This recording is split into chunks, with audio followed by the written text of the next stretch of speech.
이틀 전 금요 철야 예배 때 히브리서 11장 17절에서 19절 본문으로 아브라함의 믿음에 대한 설교를 했는데, 동일한 사건이 기록된 이 본문으로 설교 본문을 택한 이유가 있습니다.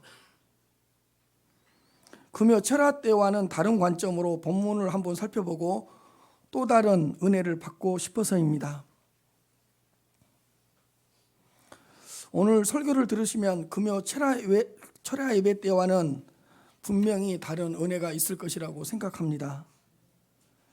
금요 철야 예배를 들으신 분들은 또 다른 은혜를 받으시기를 바랍니다. 그러나 금요 철야 예배를 참석하지 못해서 설교를 듣지 못한 분들도 특별한 은혜가 있을 것이라고 생각하니 너무 염려하지 말고 설교를 들으시기를 바랍니다. 그리고 혹시 시간이 있다면 시간을 내서 지난주 금요 철야 예배 설교를 들으시고 유튜브를 통해서 들으시고 다시 한번 은혜를 받아 누렸으면 좋겠습니다. 구약 성경과 신약 성경의 주제는 예수 그리스도이십니다. 구약의 주제는 오실 예수 그리스도이고 신약의 주제는 오신 예수 그리스도이십니다. 구약 성경과 신약 성경의 주제가 동일하게 예수 그리스도라는 사실을 우선은 기억해야 될 것 같습니다. 그러므로 구약을 읽을 때에도 예수 그리스도를 만날 수 있어야 하고 신약 성경을 읽을 때에도 예수 그리스도를 만날 수 있어야 합니다. 구약의 백성들도 예수 그리스도를 믿음으로 말미암아 구원받았습니다. 그런데 구약의 백성들은 오실 예수 그리스도를 믿음으로 말미암아 구원받았습니다. 신약 시대를 사는 우리들은 이미 오신 예수 그리스도를 믿음으로 말미암아 구원을 받았습니다. 말구유에 오신 예수, 십자가에서 이미 죽으신 예수 그리스도, 부활하신 예수 그리스도, 이미 오신 예수 그리스도를 믿음으로 말미암아 우리는 구원을 받아 누리고 있습니다. 그렇다면 구약의 백성들에게는 오실 예수 그리스도가 무엇을 통해서 어떻게 드러나고 어떻게 나타나셨는가? 아무것도 없는데 어떻게 예수 그리스도를 바라볼 수가 있고 아무것도 없는데 어떻게 예수 그리스도를 믿을 수가 있겠습니까?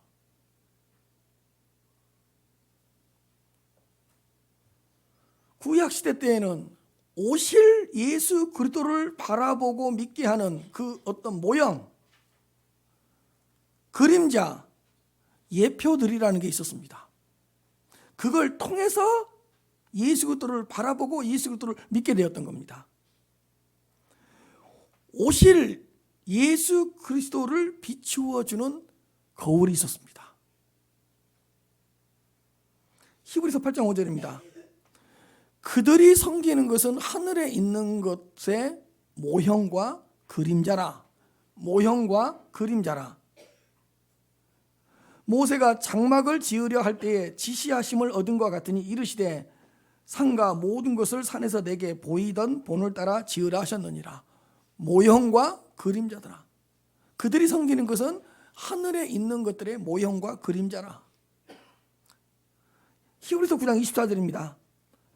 그리스도께서는 참것의 그림자인 손으로 만든 성소에 들어가지 아니하시고, 이 땅에 있는 성소는 하늘에 있는 참 성전의 그림자라는 거죠.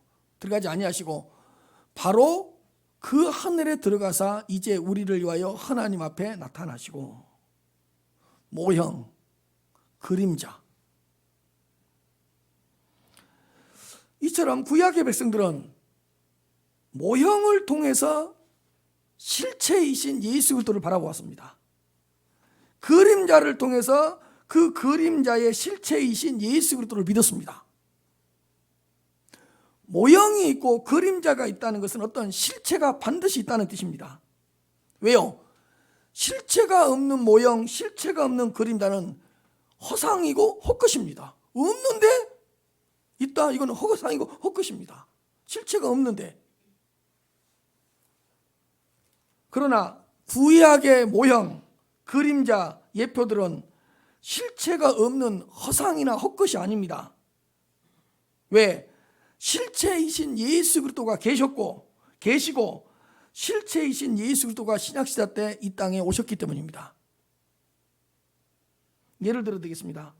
모형, 그림자, 예표입니다. 이 세 단을 반드시 기억하고 있어야 합니다. 모형, 그림자, 예표. 자, 출애굽기에 문설주와 임방에 어린 양의 피를 발랐습니다. 이건 예수 그리스도의 보혈의 피를 보여주는 모형, 그림자, 예표입니다. 자, 구약시대 때는 할례를 받았습니다. 이건 신약시대 세례를 예표하는 할례입니다.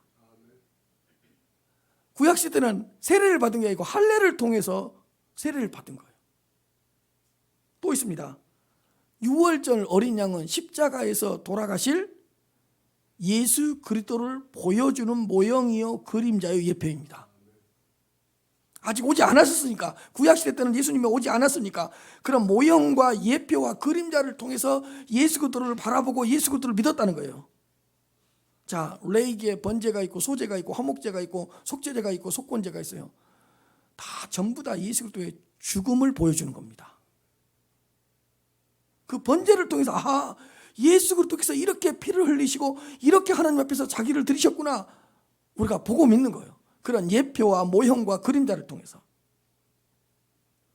이스라엘 백성들이 가나안 땅에 들어갔습니다. 이 가나안 땅은 우리가 누릴 새하늘과 새 땅에 대한 모형이요 그림자요 예표입니다. 그들은 가나안 땅을 통해서 새하늘과 새 땅을 바라보게 되었던 것입니다. 오늘 본문에 기록된 아브라함이 이삭을 바친 이 사건이야말로 구약의 모형이요 구약의 그림자요 구약의 대표적인 예표라고 볼 수가 있습니다. 그래서 오늘 설교는 오늘 본문 한 절 한 절이 주는 어떤 메시지보다 이 사건이 주는 이 모형, 그림자, 이 예표를 통해서 우리에게 주시는 하나님의 은혜를, 메시지를 한번 살펴보도록 하겠습니다. 자, 2절 말씀입니다. 여호와께서 이르시되 내 아들 내 사랑하는 독자 이삭을 데리고 모리아 땅으로 가서 내가 내게 일러준 한 산 거기서 그를 번제로 드리라. 여호와께서 아브라함에게 명령하시는 장면입니다. 뭐냐? 내 아들, 네 아들, 네가 사랑하지, 네가 사랑하는, 그 다음에 너 아들 독자밖에 없지, 독자지? 그리고 그 아들 이름이 뭐야? 이삭이지?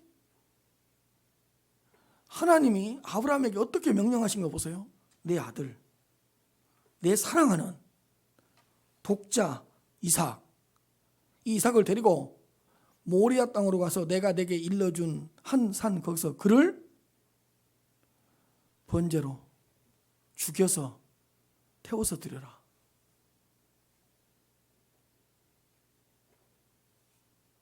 단어 하나하나가 아브라함의 폐부를 찌르는 말씀입니다.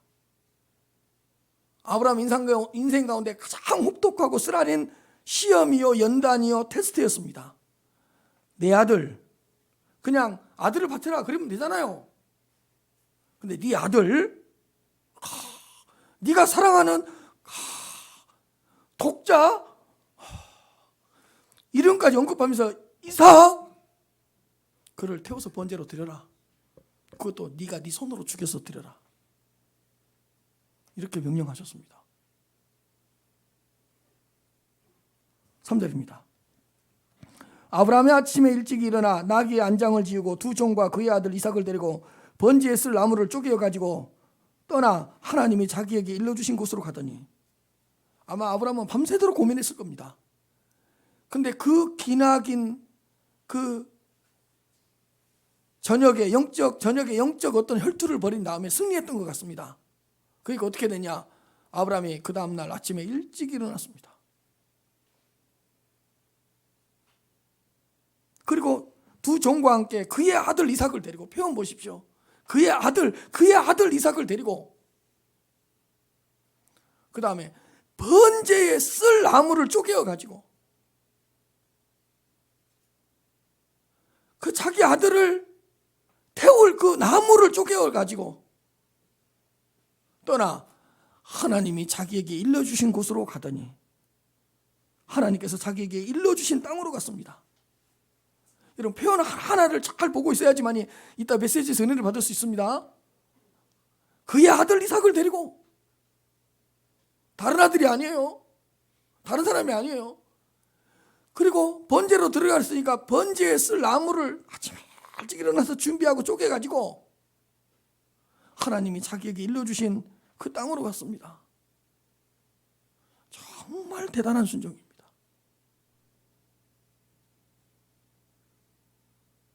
4절입니다. 제3일에 아브라함이 눈을 들어 그것을 멀리 바라본지라. 다 사흘길을 간 거예요. 다 사흘길쯤 다 걷다 보니까 다 하나님께서 지시하신 그것이 딱 이제 멀리서 보이는 거예요. 사흘길, 3일 동안 이삭을 데리고 걸어간 거예요. 여러분, 이 3일길은 아브라함에게 죽음보다 무서운 혹독한 기간이에요. 왜? 정말 아브라함이 마음만 먹으면 하나님의 명령에 불복종하고 하나님의 명령을 어기고 충분히 도망가 버릴 수 있는 긴 시간이에요.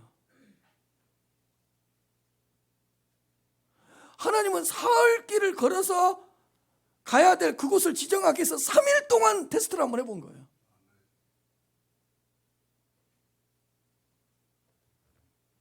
(3일이면) 하나님의 명령을 어기고 충분히 이삭을 데리고 어디로 숨어서 도망가 버릴 수 있는 그런 시간입니다. 아브라함은 저녁에 어떤 영적 혈투에서 승리를 했지만 3일 동안 걸어가면서 이야, 아니 아들을 통해 예수 그리스도를 탄생시키고 수많은 믿음의 백성들을 생육하고 번성한다고 해놓고 이 아들을 번제로 드리란 말이야. 그 약속하고 이 명령은 그럼 뭐야? 아들을 번제로 드려야 된다는 이 사실 앞에서 3일 동안 길을 가면서 이것을 어떻게 해석해야 되나, 어떻게 이것을 받아들여야 되나, 3일 길을 걸어 4월 길을 걸어가면서 얼마나 많이 고민을 했는지 모릅니다.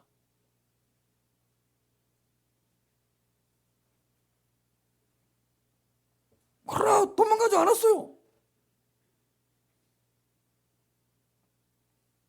자, 5절 6절이에요. 이에 아브라함이 종들에게 이르되 너희는 나귀와 함께 여기서 기다리라. 내가 이와 함께 거기 가서 예배하고 우리가 너희에게로 돌아오리라 하고, 아브라함이 이에 번제나무를 가져다가 그의 아들 이삭에게 지우고 자기는 불과 칼을 손에 들고 두 사람이 동행하더니, 행여나 아브라함이 이삭을 바치려고 할 때 따라갔던 종들이 방해하고 막을까 봐 아예 종들은 따라오지 못하게 합니다. 너희들은 여기서 멈춰. 생각해 보십시오.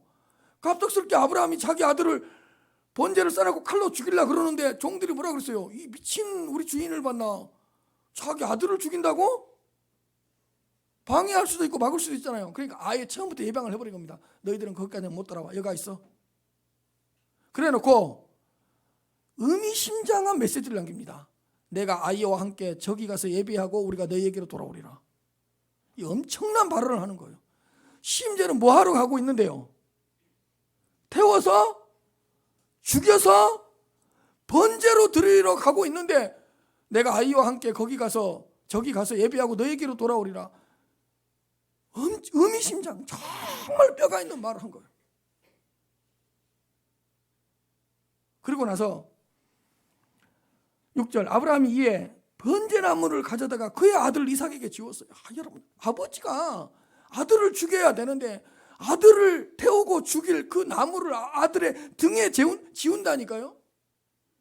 아버지의 마음이 어떻겠어요?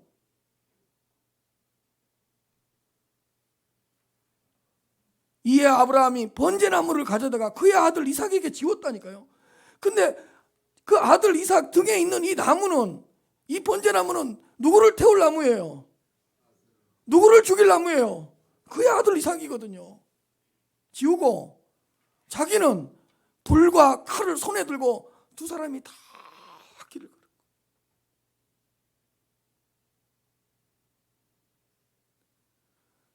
그의 아들 이삭 등에는 자기를 태울 번제나무가 등에 지고 있고,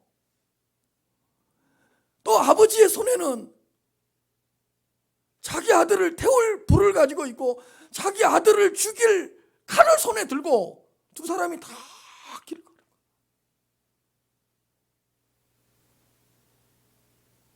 상상은 한번 해보세요.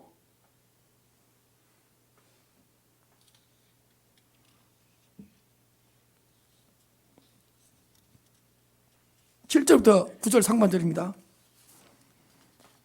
이삭이 그의 아버지 아브라함에게 말하여 이르되 내 아버지 하니 그가 이르되 내 아들아 내가 여기 있노라. 이삭이 이르되 불과 나무는 있거니와 번제할 어린 양은 어디 있나이까. 아브라함이 이르되 내 아들아 번제할 어린 양은 하나님이 자기를 위하여 친히 준비하시리라 하고 두 사람이 함께 나아가서 하나님이 그에게 일러주신 곳에 이른지라. 길을 가다 보니까 이삭이 처음부터 뭔가를 느꼈지만 뭔가 더 이상한 느낌이 와서 아빠한테 부른 거예요. 이삭이 그 아버지 아브라함에게 아버지라고 분명히 표현을 해요. 제가 오늘 그 빨간색으로 진하게 해놓은 거 잘 기억하고 있어야 됩니다. 이런 것들이 모형이자 그림자이자 어떤 예표라고 그랬습니다. 이삭이 묻습니다. 그 아브라함이라고 말하잖아요. 아버지 아브라함에게 말하여 이르되 내 아버지요. 가슴 찢어지게 하는 겁니다. 내 아버지요. 내 아버지요. 그러니까 아브라함이 이르되 내 아들아, 내 아들아, 내가 여기 있노라. 이삭이 이르되 내 아버지 아브라함이여. 풀은 아버지 손에 들려 있고 나무는 내 등에 있습니다. 그런데요, 번제로 드릴 어린 양은 어디 있습니까?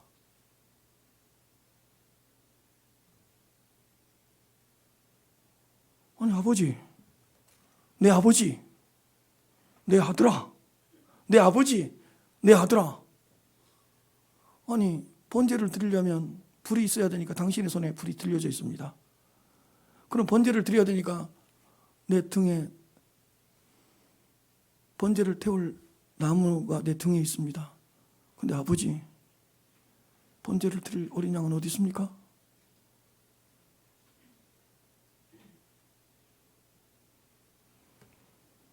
묻는 거예요. 아버지의 마음이 어떻겠어요?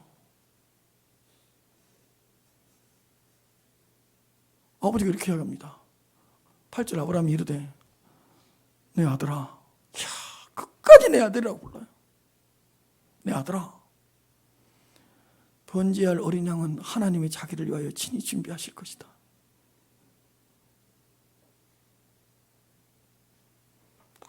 그 아들을 보면서 내가 너를 죽여야 된다. 내가 너를 태워야 된다. 다 모든 걸 알고 있는 그 아버지 아브라함이 내 아들아, 더 이상 말을 못했을 거예요. 번제할 어린 양은 하나님께서 자기를 위하여 친히 준비하실 것이다. 그랬는데 그 아버지의 흔들리는 눈동자, 흔들리는 동공, 떨리는 말투, 내 아들아, 하나님이 뭔가 느꼈어요. 근데 중요한 건 뭔지 아세요? 아버지가 이렇게 이야기했을 때 이삭이 아무 말 하지 않아요. 예, 알겠습니다. 그리고 두 사람이 함께 나아갑니다. 세상에서 가장 외롭고 고독한 두 남자의 이 걸음걸음, 두 사람이 함께 나아가서 이삭이 하만 안 합니다. 둘 다 하만 안 합니다. 그리고 나서 하나님이 그들에게 일러준 곳까지 이르게 되었습니다.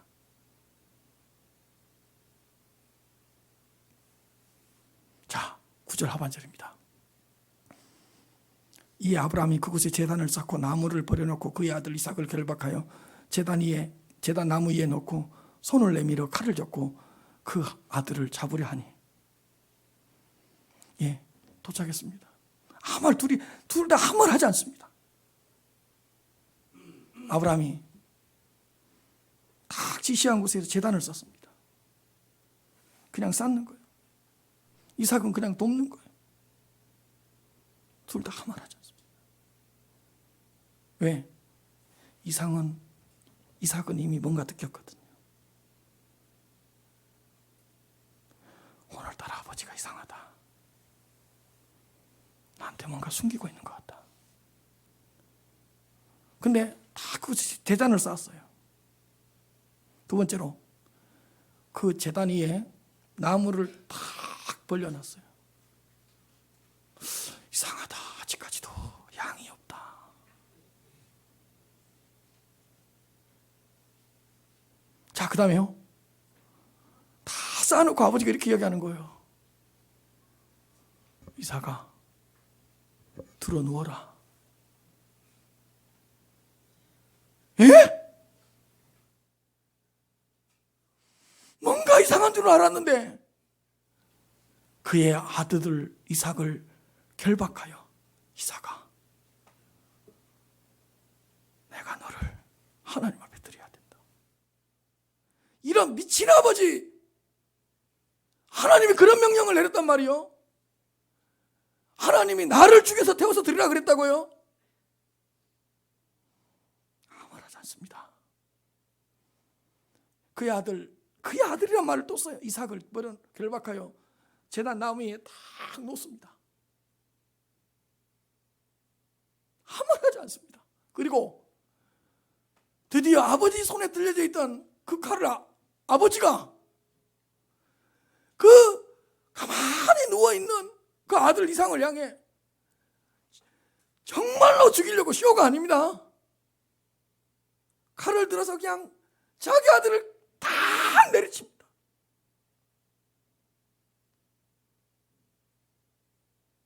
그 다음 이야기는 집에 가서 살펴보시길 바랍니다.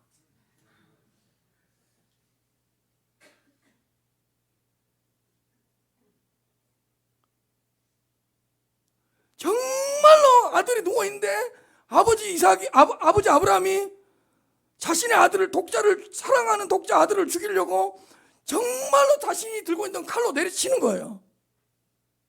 손을 내밀어 칼을 잡고 그 아들을 잡으려고 하나. 그 다음 이야기는 꼭 집에 가서 읽어보시고, 읽어봐도 이해가 안 되면 저한테 메시지를 보내시기를 바랍니다. 내가 커피 한 잔을 대접받으면서 내가 설명해 드리겠습니다. 그런데 여러분 보십시오. 아브라함이 이삭을 죽이는 이 사건을 통해서 하나님께서 예수 그리스도를 십자가에서 죽으시는 사건을 미리 내다볼 수 있다는 말입니다. 아브라함이 사랑하는 독자 아들 이삭을 자신의 손으로 찔러서 죽인 이 사건은 하나님께서 예수 그리스도를 당신의 손으로 십자가에 못 박아서 죽이시는 그 사건의 모형이요, 그림자요, 예표라는 뜻입니다.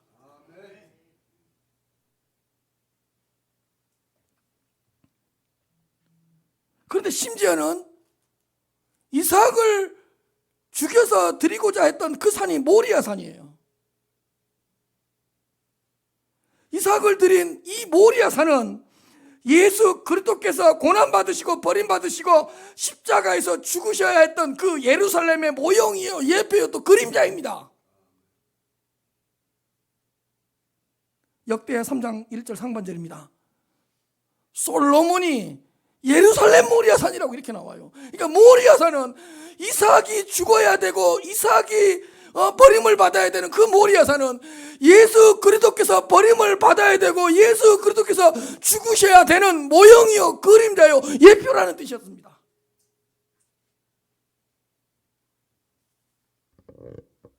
그렇다면 독자 이삭은 신약성경에 예수 그리스도를 보여주는 예표요, 모형이요, 그림자요. 하나님 아버지에게 있어서 독생자잖아요. 하나님 아버지에게 있어서 사랑하던 자잖아요. 두 번째로 그 아버지 아브라함은, 독자 이삭을 죽여야 되는 그 아브라함은 예수 그리스도를 십자가에서 죽으셔야 되는 하나님 아버지의 모형이요, 그림자요, 예표라는 뜻입니다. 그러니까 이삭을 통해서 예수 그리스도의 죽으심을 볼 수 있어야 되고, 아버지 아브라함의 마음을 통해서 하나님 아버지의 마음을 읽어낼 수 있어야 되고, 그 모리아산에서의 죽음은 예수 그리스도의 예루살렘에서의 죽음을 예표하는 것이요, 보여주는 것이요, 거울이요, 그림자요, 모형이요.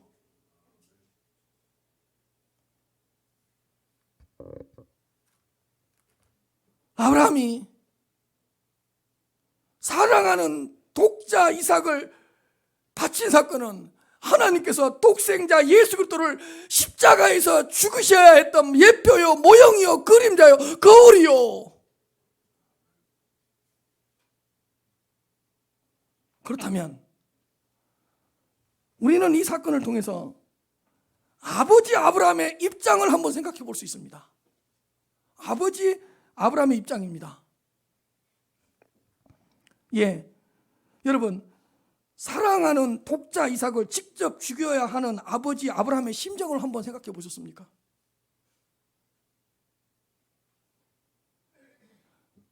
자신의 아들을 자신의 손으로 직접 찔러서 죽여야 되는 아브라함의 심정을 한 번이라도 헤아려 본 적 있습니까?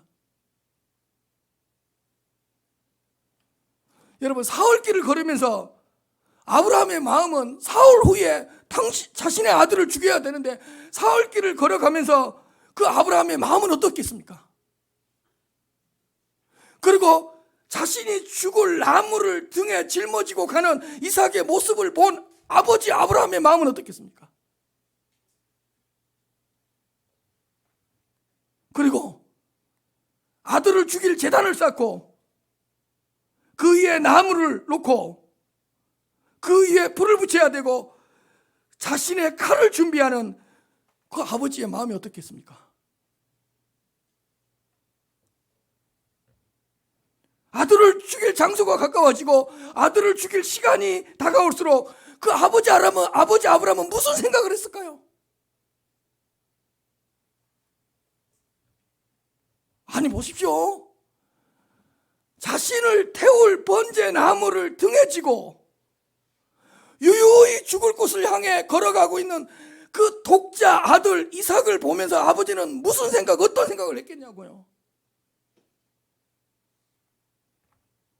사랑하는 성도 여러분, 하나님은 독생자 예수 그리스도를 영원부터 사랑하셨습니다. 독생자 예수 그리스도와 영원부터 함께 계셨습니다. 그러나 하나님은 독생자 예수 그리스도를 이 땅에 보내셨습니다. 우리를 구원하시려고 모든 고난을 당하게 하셨습니다. 우리를 구원하기 위해서 예수 그리스도를 당신의 손으로 십자가에서 죽으시게 하려고 십자가에 매달리게 했습니다. 당신이 직접.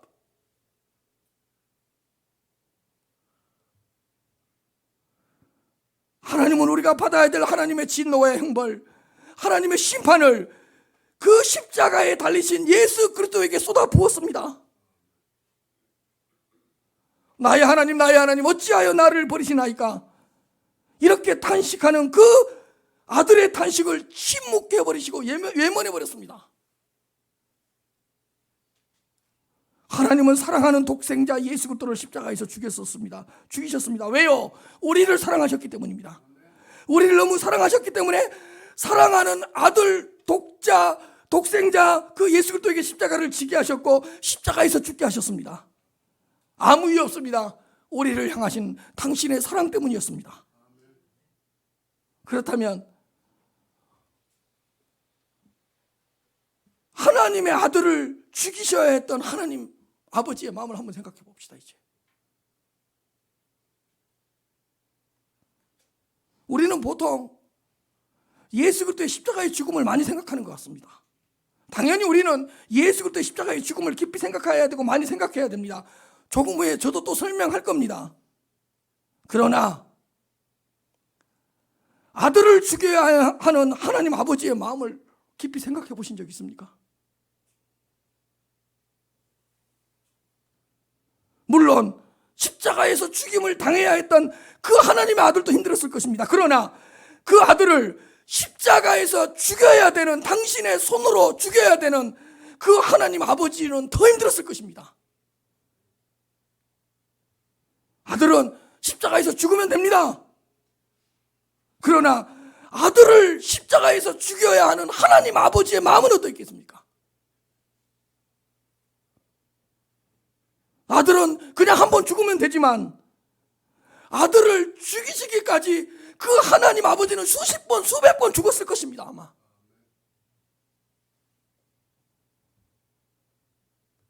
이것은 표현입니다. 하나님 아버지는 죽을 수 없기 때문입니다. 아들을 죽여야 되는 하나님 아버지의 마음을 조금이나마 헤아려 본 것입니다.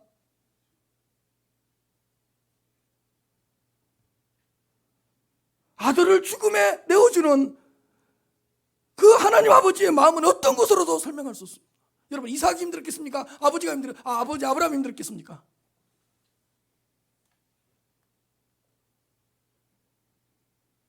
우리는 왜 아들의 죽음만을 깊이 생각하고 자신의 손으로 우리를 위해서 아들을 죽이셔야 하는 그 아버지의 심정은 깊이 헤아리지 못합니까? 제가 예를 들겠습니다.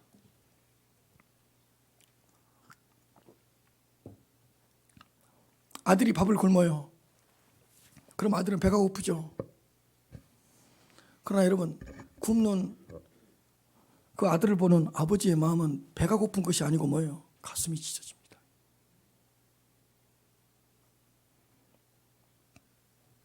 아들은 그냥 배고파서 굶으면 돼요.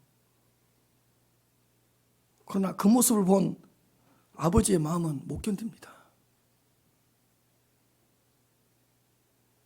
아버지가 힘든 거예요.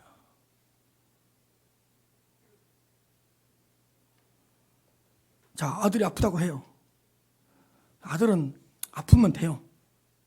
그러나 아들이 아프면 그때부터 그 아버지는 아무것도 못합니다.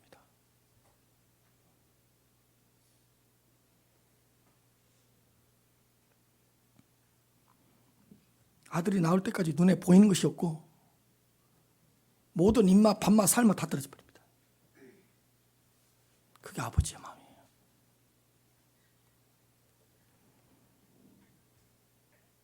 아픈 아들을 보면서 그 아버지는 밤새도록 끙끙 앓으면서 심장이 타버립니다.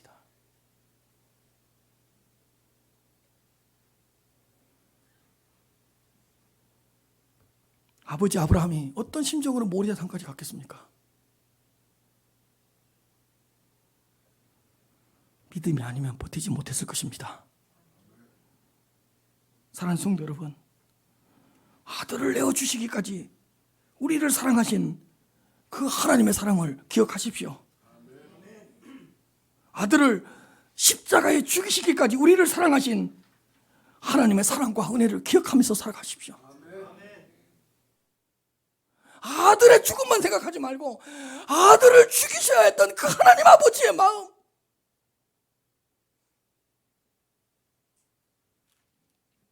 그 사랑을 생각하십시오. 힘들고 어렵더라도, 다 잃어버렸더라도, 더 이상 길이 보이지 않더라도, 모두가 나를 떠나고 나 혼자 남겨졌다고 생각되어질 때라도 아들을 죽이시기까지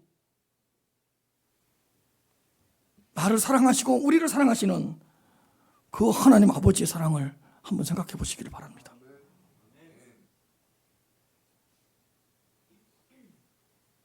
두 번째로, 우리는 이 사건을 통해서 아들 이삭의 입장을 한번 생각해 볼 수 있습니다. 아들 이삭은 처음부터 마지막까지 순종했습니다. 분명히 사흘길을 가면서 이상한 느낌을 받았습니다. 끝까지 동행합니다. 아버지의 대답에 아무런 대꾸하지 않습니다. 아버지, 나무도 있고 불도 있는데 어린 양은 어디 있어요? 내 아들아, 하나님께서 미리 준비하실 것이다. 하나님께서 언제 어떻게 준비하실 건데요? 따지지 않습니다. 아무런 대꾸하지 않습니다.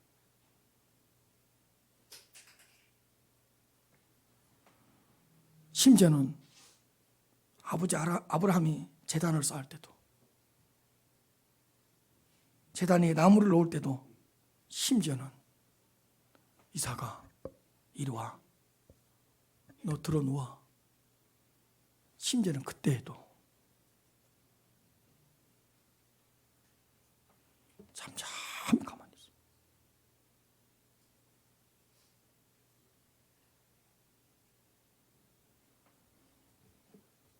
심지어는 딱 누워 있어요.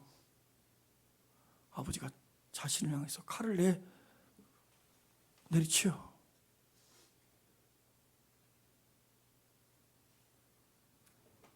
그때도 가만히 있었습니다.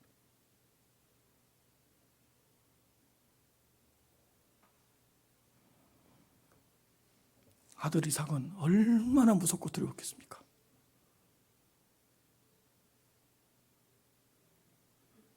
도망치고 싶은 마음이 없었겠습니까?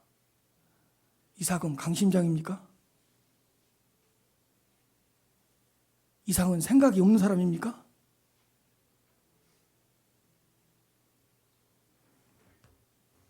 도망치고 싶은 마음이 왜 없었겠어요?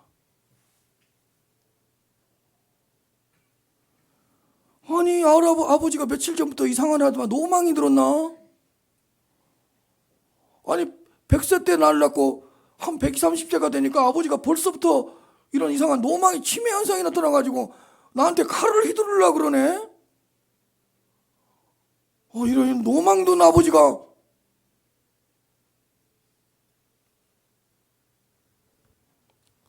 이상한 행동을 보이는 아버지를 밀치고 왜 피하고 싶지 않았겠습니까?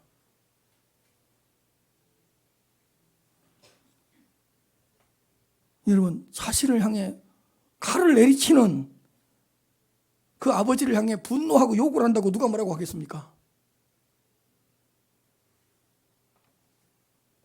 아니, 그 당시에 이삭이 한 30세 정도, 25살에서 30살 정도 되었다 그럽니다. 그러면 가장 힘이 셀 때입니다. 그럼 아브라함이 나이가 그때 120, 30세 정도. 여러분, 30세 청년이 120, 30세 된 노인을 힘으로 제어할 수 없겠습니까? 언제라도 힘으로 제어할 수 있었습니다. 그리고 그 죽음의 자리를 피할 수 있었습니다.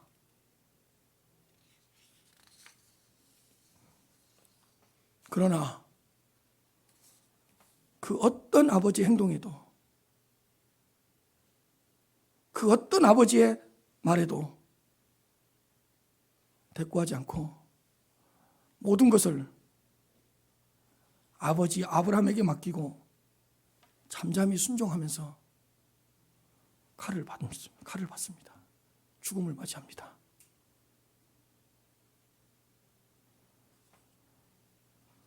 사랑하는 성도 여러분, 예수 그리스도는 우리를 위하여 이 땅에 오셨습니다. 우리를 위하여 모든 율법을 다 지키셨습니다. 우리를 위하여 모든 고난을 다 당하셨습니다. 우리를 위하여 십자가에서 죽으셨습니다. 우리를 위하여 찔리셨고, 우리를 위하여 상하셨고, 우리를 위하여 징계를 당하셨고, 우리를 위하여 채찍에 맞으셨고, 우리를 위하여 죽으셨습니다. 그러나 이삭처럼 그 자리를 피하지 않습니다. 가만히 있습니다.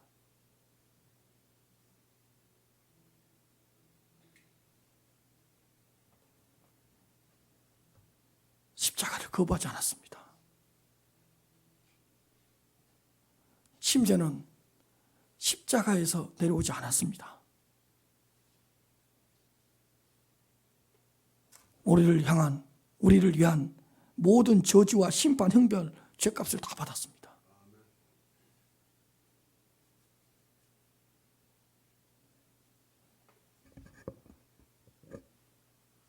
심지어는 하나님 아버지께서 자기를 십자가에 매달아 놓고 인류의 저주를 퍼붓고 쏟아 부었을 때도 가만히 있었습니다.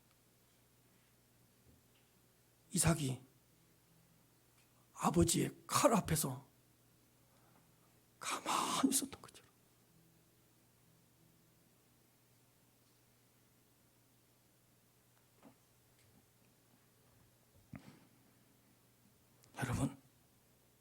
예수님이 힘이 없어서 죽으신 것이 아닙니다.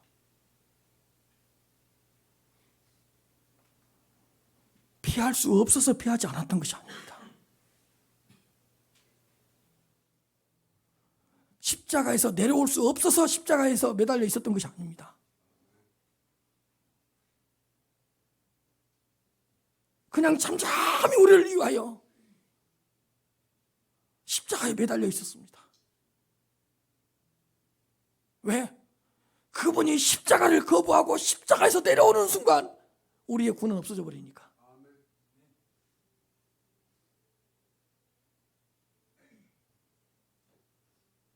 누구 때문에? 우리 때문입니다. 무엇을 위해서? 우리를 자녀 삼으셔서 영생을 주기 위해서입니다. 우리를 사랑하셨기 때문에 큰 무서운 하나님이 하나님의 공의의 심판을 그 십자가에 쏟아부을 때 가만히 계셨습니다.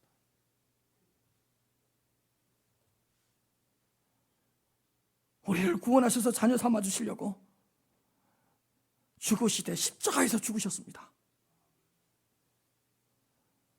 하나님 아버지께 모든 것을 내어 맡기고 잠잠히 십자가에서 죽으셨습니다.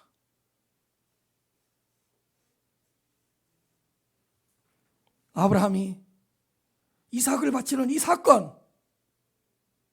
사건이야말로 모형이요 그림자요 예표입니다.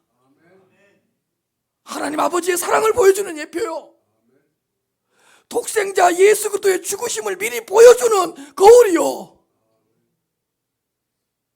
단순하게 아브라함이 이삭을 죽인 사건이 아니요. 구약의 백성들은 아브라함이 이삭을 죽인 사건을 통해서 하나님 아버지의 사랑을 느끼고 독생자 예수 그리스도의 죽으심을 미리 맛보았던 것입니다. 독자 이삭이 자기를 태울 번제나무를 지고 갔던 것처럼 예수님도 자기가 매달리실 십자가를 지고 가셨습니다.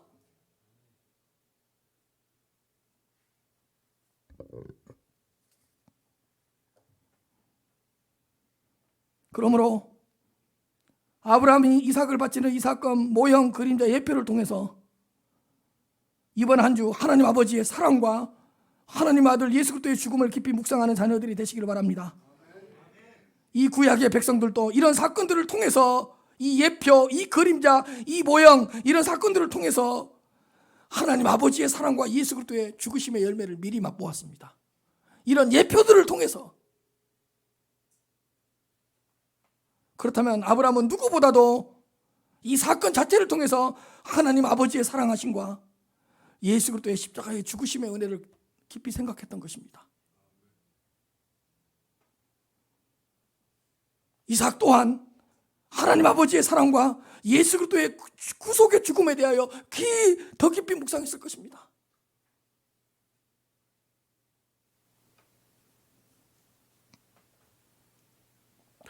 요한복음 8장 56절에서 59절입니다.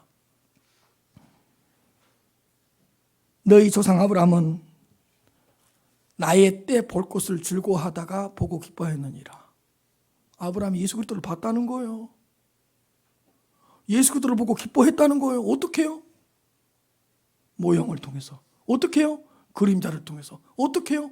예표를 통해서.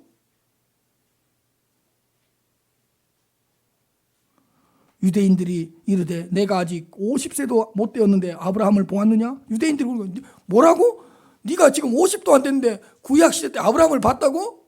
예수께서 이르시되 진실로 진실로 너희에게 이르노니 아브라함이 나기 전부터 뭐라고요? 내가 있느니라.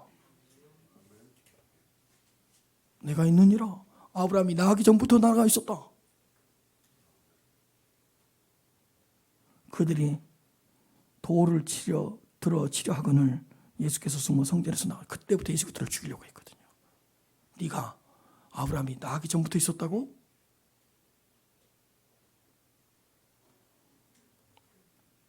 로마서 5장 8절입니다. 읽읍시다. 시작.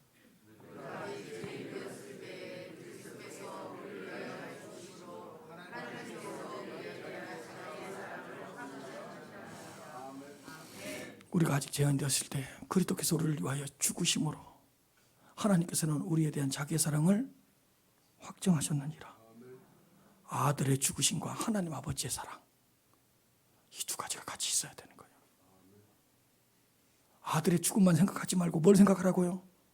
하나님 아버지의 사랑. 하나님의 사랑 가운데서 뭘 생각하라고요? 아들의 죽음, 예수의 죽음을 생각하라고요. 사랑하는 성도 여러분,